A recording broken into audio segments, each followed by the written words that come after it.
Benkei, the Battle of Koromogawa, June 15th, 1189. Today we're going over the most insane deaths in history, and we're starting this video off with a story of the greatest bodyguard who ever lived. It's the late 12th century in Japan, and a Buddhist monk named Benkei is walking the streets of Kyoto carrying 999 swords that do not belong to him and looking for one more person to take one from. Now, Benkei was a Sohei, which is basically a warrior monk, and before you picture a gentle man in quiet meditation, let me describe him to you specifically. He was 6'6", in an era when the average Japanese man stood around 5'2".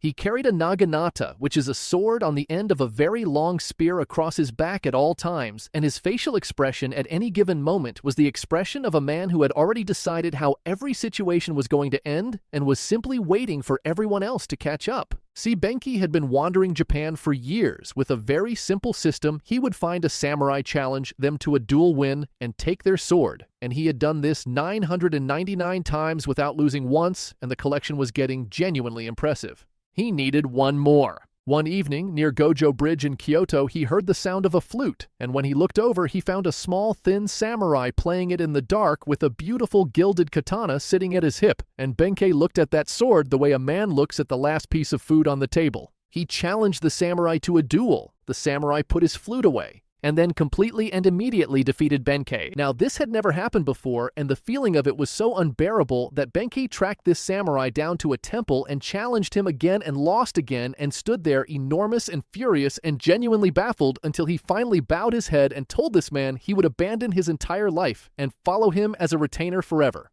The samurai turned out to be Minamoto no Yoshitsune of the legendary Minamoto clan, and he looked up at this giant, humiliated monk and said yes. And just like that, Benkei had a person. The years that followed were probably the best of his life, and you can see why he had found the one person in Japan who could beat him and decided to spend the rest of his life making sure nobody ever beat that person. See, Benkei walked one step behind Yoshitsune through every campaign of the Genpei War against the powerful Taira clan. He was loud and warm, and his laugh could reportedly be heard from the next room over, and after 5 years of fighting, the Minamoto clan won, and Yoshitsune's half-brother became shogun, and for a moment everything was genuinely good. But without a common enemy, jealousy has to go somewhere. Yoshitsune's half-brother Yoritomo began turning on him, and suddenly Yoshitsune and Benkei found themselves running from the very clan they had just helped win a war, and they found protection for a while under the Fujiwara clan in the north and spent a few years in relative peace, and it seemed like maybe things would work out. And then on June 15th, 1189, the Fujiwara betrayed them. 500 soldiers surrounded their castle position at Koromogawa, and Yoshitsune's men fought as hard as they could, but there were too many, and they fell one by one until almost nobody remained. Yoshitsune told Benkei he needed time inside the castle to die with honor the way he was supposed to. Benkei understood immediately. He walked to the bridge alone. Wave after wave of soldiers charged at him, and he cut them down, and when more came, he cut them down too, and the archers sent volley after volley of arrows into him, and he absorbed every single one, and he kept standing, and nobody could get past him, and time passed, and both sides stared at each other across the bridge, and not one man was willing to cross it. Finally, some of Fujiwara's soldiers crept forward slowly, and when they reached Benkei, they discovered that he had been dead for some time. He had positioned himself against his spear after the life left him, and stood there full of arrows, giving every man who looked at him the complete certainty that crossing that bridge would cost them everything. Yoshitsune had been given his time. Benkei chose one person in his entire life to protect, and he protected that person until there was nothing left of himself to do it with. What a man! Roland, the Battle of Roncesvalles Pass, August 15th, 778 AD. It is the 8th century in Europe, and the most powerful king on the continent is a man named Charlemagne, who has assembled around him a group of elite knights called the 12 Peers of France, and the greatest of all of them is a man named Roland. Now, Roland was Charlemagne's nephew, which already gave him advantages that other knights spent entire careers trying to earn. But the thing about Roland was, he did not actually need them. He was brave in the specific way. Some people are brave where it crosses directly over into something that looks a lot like complete disregard for consequences. And he was the first person into every fight and the last to leave. And he laughed during battles which his enemies found deeply unsettling. Charlemagne loved him the way you love someone who is both your best soldier and your most stressful relative. But Roland's life was not always easy. See, when he was young, he was dismissed constantly. People called him reckless. They called him proud. They said his courage was just arrogance wearing a sword. And Roland spent years fighting not just enemies, but the specific exhaustion of being underestimated by the people around him. He proved himself in campaign after campaign, pushing the Moors back through Spain alongside Charlemagne, and every battle he won, he had to win twice, once on the field and once in the minds of the people who had already decided what he was. By 778 AD, Roland had a reputation that entered rooms before he did and an enemy list to match, and men talked about him the way people talk about weather, serious, unavoidable, and something you make plans around. But Roland had one real flaw: his pride. Roland believed completely and without doubt that the correct response to any threat was to charge at it as loudly as possible, and when people suggested caution or strategy, or perhaps just marginally less charging, he took this as a personal insult. His stepfather Ganelon had been arguing about this for years. Ganelon was a political man who believed in careful alliances and quiet diplomacy, and Roland's approach to every problem gave him genuine stress, and the two of them had the specific tension of two people who are right about entirely different things. In August of 778 AD, Charlemagne's army was returning through the Pyrenees Mountains after a campaign in Spain, and Roland was given command of the rear guard, the final section of the army, to move through the pass at Roncesvalles. It was supposed to be the safe position. Ganelon had given the Basques detailed information about the rear guard's location and numbers. On August 15, 778 AD, the Basques came down from the mountain heights and hit Roland's position from both sides at once. Now Roland carried a horn called the Oliphant that could be heard for miles, and if he blew it, Charlemagne would hear it and bring the full army back, and they would be saved. His closest friend Oliver begged him to blow it. Roland refused. He said calling for help would be a disgrace, and that they would handle this themselves, and this is the specific moment where Roland's greatest quality and his most dangerous quality turned out to be exactly the same thing. His men fought for hours and fell one by one, and Roland held the line and would not blow the horn, and when almost all of them were gone, when there was almost nothing left, he finally raised the Oliphant to his lips. He blew so hard the veins in his temples burst. He blew so hard that blood poured from his mouth. Charlemagne heard it miles away and turned the entire army around immediately. He was too late. Roland crawled to a hilltop on August 15, 778 AD and lay down facing the direction of the enemy, so that when he was found, nobody could say he had died with his back turned.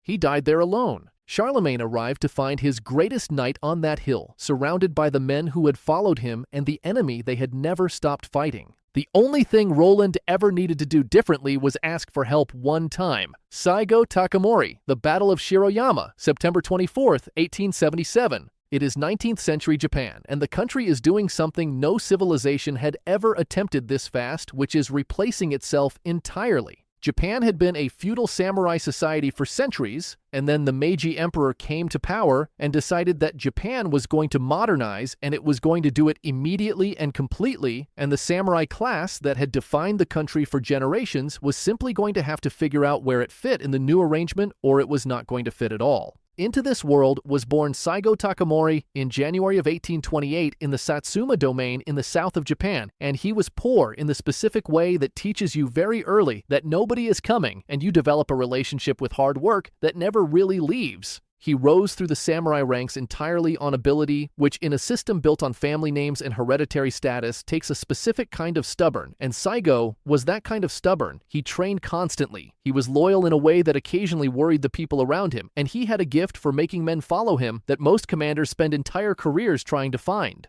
By his 30s, Saigo Takamori was the most respected samurai commander in all of Japan. And then the government exiled him. See, Saigo had very strong opinions about how the country should be run, and when the politics shifted, the new imperial government sent him to the island of Amami-Oshima and said thank you for your service. He spent years there farming and hunting and exercising, and the people who knew him said he seemed completely at peace with the whole situation, which anyone who actually knew Saigo understood meant he was not at peace at all. He was just quiet. The government eventually needed him back. They always needed him back, and Saigo returned and helped lead the campaigns that unified Japan under the emperor. And there he was again, the most famous face in the country at the center of everything. But Saigo was watching what was happening with a concern that built slowly and then all at once. The samurai class was being abolished. The old ways were being traded in for Western suits and Western weapons and Western ideas, and Saigo, who had given this country everything, his youth, his exile, his loyalty, sat with the specific grief of a man who can see what is being lost and cannot make anyone else see it the same way. In 1877, he led a rebellion. Not for power, he had more than enough of that already, but because he believed some things should not be thrown away, and some men should be allowed to die standing up. The imperial government sent 40,000 soldiers. Saigo had 40,000 at the start, and by September of 1877, he had 500. They made their final stand at Shiroyama, a hill outside Kagoshima, and in the early hours of September 24, 1877, the imperial army surrounded the hill and attacked with everything a modern military had, which was considerably more than 500 samurai could absorb. Saigo and his men charged down the hill into the imperial lines anyway. Somewhere in that charge, Saigo was hit by a bullet in the hip and then again in the thigh, and he could not continue, and he turned to his most trusted retainer, Beppu Shinsuke, and gave him a quiet nod. Beppu helped Saigo kneel and face the enemy, and then drew his sword and helped his general die the way a samurai was supposed to die, with someone who loved him right there beside him. The imperial soldiers who found Saigo Takamori afterward treated his remains with full military honors, because there are some people whose greatness does not belong to one side. He was 49 years old. He just could not find a way to live in a world that had run out of room for what he was. Leonidas, the Battle of Thermopylae, August 12, 480 BC. In ancient Sparta, they had a system for raising children called the agoge, and the philosophy behind it was very straightforward, which is that comfort produces weakness, and weakness gets people killed, and Sparta had very firm feelings about both of those things. Boys entered the agoge at age 7. Age 7. They were given one cloak for all seasons, no shoes, barely enough food, and spent the next 13 years being trained by people who believed that if a child was ever genuinely comfortable, then something had gone wrong. Most children found this experience deeply unpleasant. Leonidas found it useful. See, Leonidas was born around 540 BC, and he was not actually supposed to become king. He was the third son, which in Sparta meant you trained and someone else handled the throne, but both of his older brothers died. And suddenly, this man who had spent his entire life preparing for war instead of politics found himself in charge of an entire city-state. He became king around 490 BC, and he kept training. Unlike a lot of rulers who soften once they have a palace, Leonidas kept himself in the kind of shape that made younger soldiers quietly uncomfortable, and he spent years drilling and preparing because he believed what was coming, and the people around him were not sure they believed him. Then, in 481 BC, a messenger arrived from Xerxes, the first king of Persia and ruler of the largest empire on earth, and the message was simple: you submit or we erase you. Leonidas threw the messenger into a well. Diplomatically, this was a declaration of war. By the summer of 480 BC, Xerxes had assembled an army so vast that ancient historians said it drank rivers dry as it marched. Modern estimates place the Persian force somewhere between 100,000 and 300,000 soldiers, and the rest of Greece was not remotely ready to face it, and Leonidas was sent to hold the pass at Thermopylae, a narrow strip of land between the mountains and the sea where Persian numbers would not matter because they could only funnel men through a few at a time. He was given 300 Spartans and around 7,000 allied Greek soldiers. For 2 full days they held. Every elite unit Xerxes sent through that pass came back in pieces. The immortals, the finest soldiers in the entire Persian Empire, went in and got sent back out. And Xerxes was reportedly seen on his throne tearing his own robes apart, watching his army get dismantled by one king, and a very good understanding of geography. And then on the night of August 11th, 480 BC, a local Greek man named Ephialtes walked into the Persian camp and told Xerxes about a mountain path that wrapped around the pass and came out directly behind the Spartan position. He did it for money. When Leonidas learned the Persians were circling behind him, he sent the allied Greek forces away. He told them to go live to fight somewhere else to keep going because this wasn't over yet. He stayed with his 300. On the morning of August 12th, 480 BC, the Persians attacked from both directions at once, and the Spartans fought the way men fight when they have already made their decision and have no remaining objections to it. Leonidas himself led the final charge directly into the Persian lines and was killed in the middle of it, cut down by spears and arrows before anyone could get to him. His men formed a circle around his body. Not one of them moved from it. When it ended, the Persians found 300 Spartans exactly where they had stood, and beside them somewhere between 15,000 and 20,000 Persian soldiers who had died trying to move them. Leonidas did not stop the invasion. But the days he bought at that pass gave the rest of Greece the time it needed to organize, and that time was everything. Before he left Sparta, someone had asked if 300 men was really enough. He said it was more than enough for what he intended to do there.